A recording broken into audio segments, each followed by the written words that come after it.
Mau bertanya abang, kenapa cewek Minang kalau mau nikah malah si ceweknya yang bayar mahar untuk calon suaminya?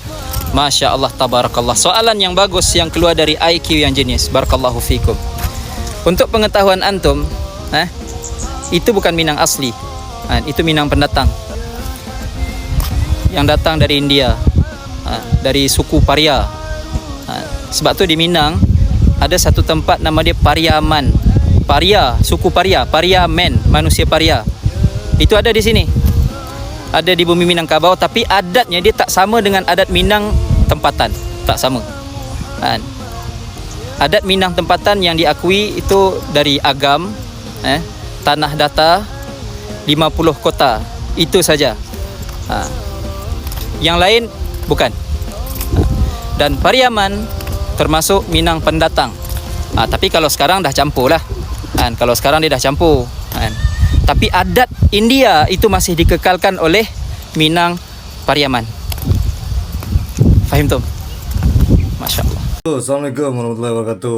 Gua Pak Janggut, gua perlu yo awak komen seketik mah. Mungkin tak tahu sejarah kalau ada calik dari bahasanya, mungkin dari negara Subarang. Oke. Bahasa bui Pariaman tu dari Paria, India ya. Bersejarah awak seketik ya. Nama Minangkabau ko Pak Janggut ya, Pak Jambang saya nama ko. Mempunyai 3 kepentingan dalam menyebutnya. Ada adat Minangkabau, ada kerajaan alam Minangkabau, ada nagari Minangkabau. Nah, 3 buah nama ko, 3 buah pudo sejarahnya. Nah, luar dan 3 adalah tampek pemukiman pertama ketika orang Minang membentuk perserikatan sebelum berkembang ke Nusantara.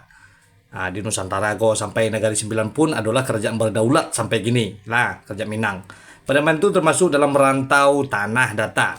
Daerah rantau tanah data antara lain rantau Nang Kurang Aso 20, rantau Kampar Kiri, rantau Kampar Kanan, Piaman Laweh, rantau Padang, rantau Pasisir, rantau Batanghari. Sedangkan ujung dari kepala rantaunya adalah Anduriang, Kayu Tanam, Guguk Kepala Hilalang, Sumpur Kudus, 7 kota Sungai Lanse, Alam Surambi, Sungai Pagu.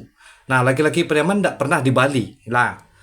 Bukan di Bali, dan itu bukan mahar. Itu adalah pitih pajapui dan hanya tradisi untuk menghormati keluarga laki-laki karena Allah menggadangkannya sampai babini. Nah, dan pihak lelaki terkadang magiah ganti berupa ameh, bahkan lebih nilainya dari pitih pajapui dan degi produksi tadi. Orang Pariaman bukanlah orang India, apalagi Pariaman, pakai bahasa Inggris, Pariaman. Walaupun banyak suku India yang datang di Pariaman itu bukan berarti orang Pariaman itu dari India. Itu suku itu datang ketika kerajaan Rajendra Chola I. Wah, kok sejarah dong. Rajendra Chola I itu menjajah di abad ke-11 dulu. Nah, karena rumah gadang ndak ada di situ, mungkin jadi alasannya dong. Itu bukan Minang. Itu sebenarnya ada di Pariaman itu rumah gadang. Namanya rumah gadang Tungkuin Nasi. Sama halnya di Padang, rumah gadangnya bernama Kajang Padati. Rumah gadang alam Minangkabau kok ndak selalu rumah bagonjong, kawan. Nah, jadi tolong dipelajari jale-jale sebelum bakato-kato. Dipikiran dulu. Nah, terlalu laweh Minangkabau ko untuk angku pasampi sesuai pemikiran angku dan sampi itu. Wassalam.